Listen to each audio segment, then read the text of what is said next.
Right, we are back in for pool. This weather is honestly, this is something, man. It is absolutely pish. You know, I seen a thing on, was it Instagram or something, that was basically saying like it's rained every single day in the UK for the past like 2 months or something, or like since the start of the year, whatever it was. And if that's not a pure depressing stat, I don't know what is, man, because that is actually a horrible statistic. But anyway, despite the shit weather, we're actually feeling pretty good, man. I feel pretty classy today. Another decent sleep last night. It was 8 hours, but again, I'm not gonna lie, I was pretty like battered from yesterday's session and Monday's session. To be fair, legs on Monday I was gubbed. Then yesterday another good session, but again gubbed. Then today in for pool. Now this kind of usually happens to me. Like Monday, have a good session. Tuesday, have a good session. Wednesday, I usually still have a good session on the pool. It's like kind of 3 sessions on the bounce, and the kind of rest day comes at a good time. Like, say for example, I trained like Monday, Tuesday, Wednesday, Thursday. I'd be like proper in the bin by Friday, pretty much, and probably have a pretty shitty session on Thursday. But I think the whole kind of like 3 on, 1 off, 2 on, 1 off works pretty well for me. Sorry, pardon me. It's like legs, pushing arms, pull, and it's like, because it's not like say lower upper, I'm not like completely tanked off it, if you know what I mean. When it comes to my Friday and Saturday session, I've got lower on the Friday, then upper on the Saturday. After each one of those, like that lower session is that's demanding, man. It's a hard session.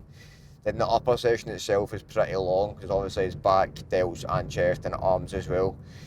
So they're kind of like longer sessions, and you feel pretty like battered off them in a sort of different way. But it's sort of like Monday, Tuesday, Wednesday sessions are like very, very accurate in the sense of right, okay, this is like your sort of quad focused day. Obviously Tuesday pushing on more sort of like just chest delts, then Wednesday's more just kind of pull with an RDL in there as well. With the lower day, it's like you've got one quad, you've got some hamstrings, you've got glutes. Then the upper day, obviously, got chest, delts, back, and then more arms as well. Kind of like higher sort of volume days, so to speak. So I think kind of having this sort of 3 on, 1 off, 2 on, 1 off works pretty well for me. Like I recover pretty well from it. And yeah, I feel like battered after sessions, but at the same time, I always feel like ready for the session, if that makes sense. So I think it goes to say as well, like when it comes to like picking a split that works for you, like don't just go on Instagram or like go on TikTok and go, right, okay, that person does this split, so it must be the perfect split. Like if you look at like Chris Bumstead's split or something and go, oh, he's absolutely massive, like I'll just follow that split.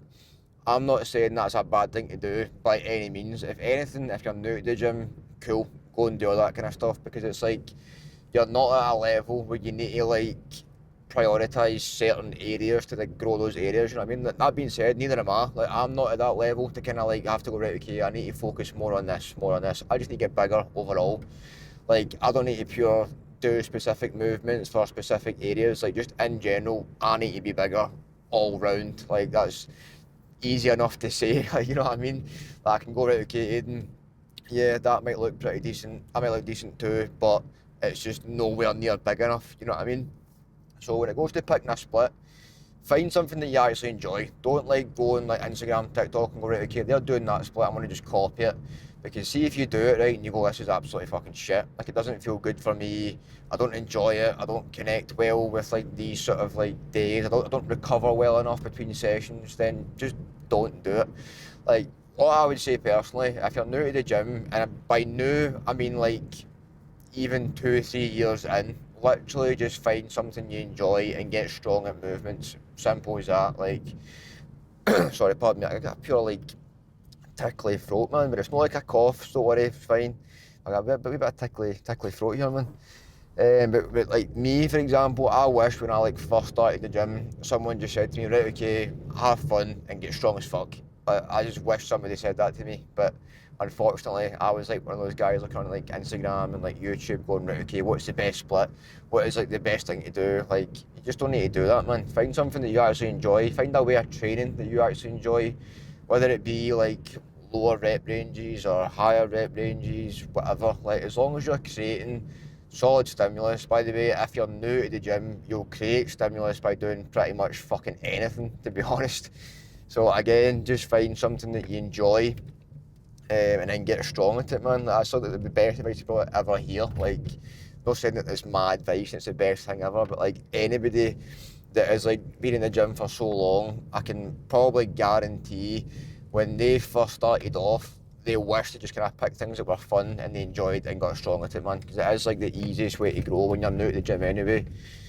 Obviously, as you get advanced and like you're absolutely fucking massive, then yeah, pick things that like work certain areas better, that like target certain muscles better, all that kind of stuff. But like, don't pure think that straight out of the bat in your first year of training, you need to like prioritise your lat movements or prioritise your whatever movements. Like, as long as you're progressing and getting stronger overall, then you're absolutely laughing, man. But anyway, we're down in the pre, then we are in for pull. With RDLs today, last week I got 120 for 9, obviously kind of keep it pretty safe. I'm thinking 130 today. I was going to go 140, but I'm like, you know what? Maybe 120, 130, 140, 150, sort of build it up that way again. Just kind of be smarter with it. But again, if I'm warming up and I feel strong, better believe fucking 140s there, man. But aye, I'll catch you after the session. Right, that is pull ticked off. Again, a very good session, and I'm so glad that like recently everything's just pure like falling into place and starting to feel like really, really good. We're gaining some pretty solid like momentum, which I'm actually glad about. I'm not gonna lie, like before I came into prep and that kind of stuff, I was a bit I wasn't panicking or like really nervous. I just kind of thought about it a lot. Right? Okay, what if I lose a lot of strength? What if I lose all my muscle? All that kind of stuff, right? And with the way things have been going, like I'm being smarter with my training. So it's like I know I can't possibly lose every bit of muscle that I've built over the past 2 years. You know what I mean? Like, it's just not going to happen.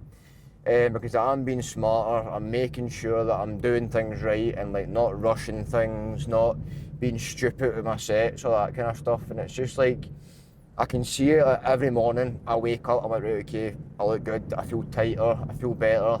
Like, I'm never pure like absolutely battered the next day after a session. You know what I mean? And if I was, and I wasn't like being smart with the way I was training, then yeah, I probably would lose a decent chunk of muscle. But because I am, to me anyway, being relatively smart with the way I'm training, it's like I'm always feeling recovered for the next session. I can then progress the next session, and overall it's just kind of ticking over nicely. Now, I'm not saying that by being smart, I'm like pure leaving hundreds of reps in reserve and then the next week just kind of taking that extra rep. Like, I'm not doing that at all.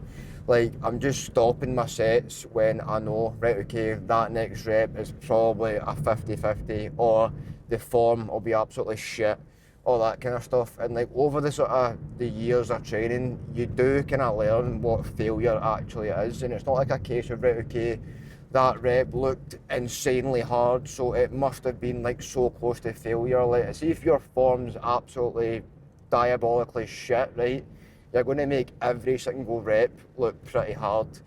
So I'm not saying that my form is absolutely perfect and bang on. I can always improve things, but like from where I am just now, I know that the form that I'm using for every movement that I do is relatively bang on and feels the best for me.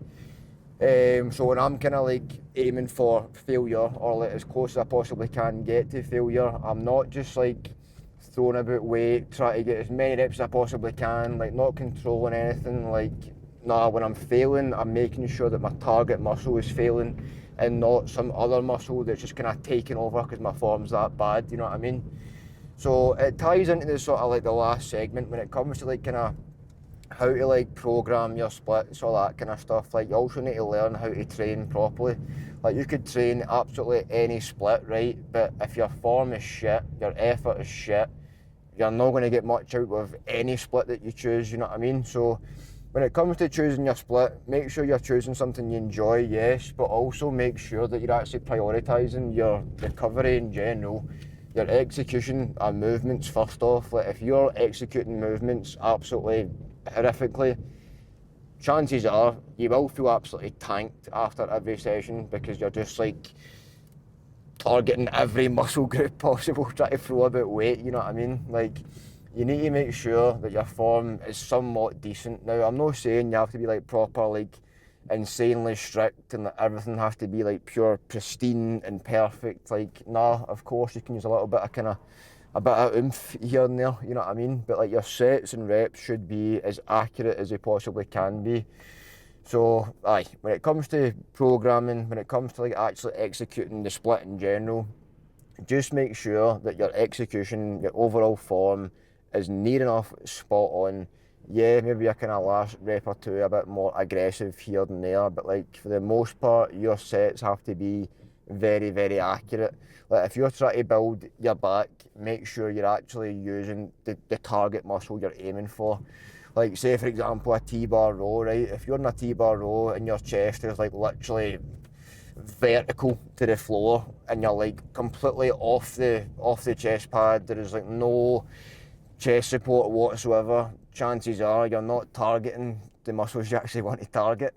Now obviously that being said as well, there is some people that kind of like the whole sort of yeah body movements, you know what I mean, like they kind of like lift their chest off the pad in the last like rep or two. Like if you enjoy that and it feels good for you, fair enough, but like even if you are doing a set like that, I would then say your second set or your back off set, whatever it is, be a lot more accurate with it. Keep your chest on the pad, focusing obviously scapular protraction, retraction, all that kind of stuff. But just be smarter with your movements. Like don't pick things because you've seen somebody do it on Instagram or you've seen somebody do it on TikTok. Like find things that actually work for you, because at the end of the day, right, you're not going to do absolutely every movement that you see online and absolutely love it, right? Like I know for a fact when I first started off, I picked things that I seen online and thought, oh, they're doing that, so it must be good. I done it and it just felt absolutely shit for me.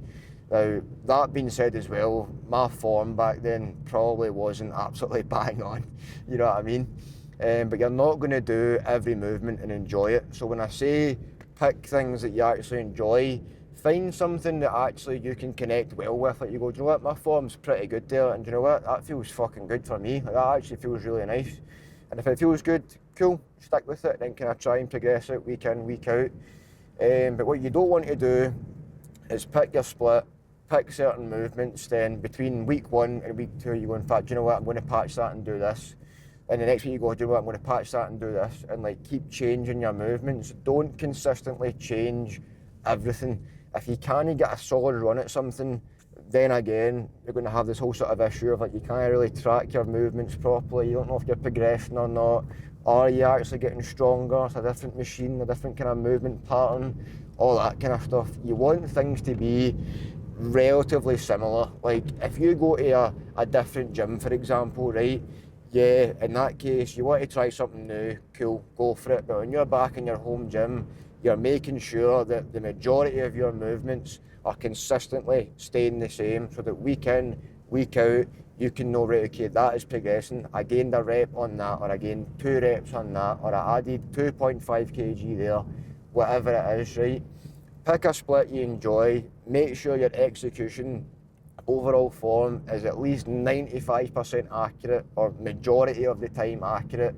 If you want to throw in some like pure yeah body sets like bent over rows or deadlifts or T-bar rows, like if you want to do that, cool, because at the end of the day you need to be aggressive with something if you want to build a big back, you know what I mean? Like you just need to be, when it comes to back training, and me personally, I enjoy being like really accurate with all my training, right? But when it comes to a T-bar, sometimes I'm like, right, do you know what, last rep or two, I'm fucking going for it, man. I'm not just stopping, you know what I mean?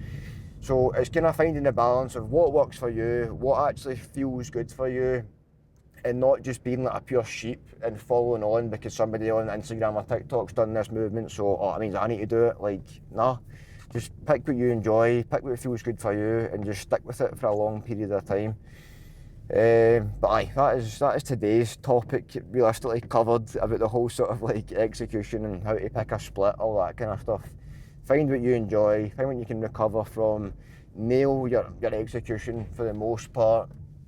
And of course, just make sure you're being as consistent as you possibly can be. Don't be consistently chopping and changing things, because you'll never get in a kind of solid rhythm of knowing, am I progressing or am I just flinging about weight and saying, aye, that feels better than last week, when realistically it probably doesn't. But anyway, we're at Tesco. I need to get in and get some bits and bobs, man. Bit of fruit. I need to get more chicken mince and salmon actually the rest of the morning. I got a lot of shit actually. So I'm going to get in, get this shop done, up the road, feed Kobe, and then just chill out, man. So I hope you have enjoyed, and I'll catch you in the next one.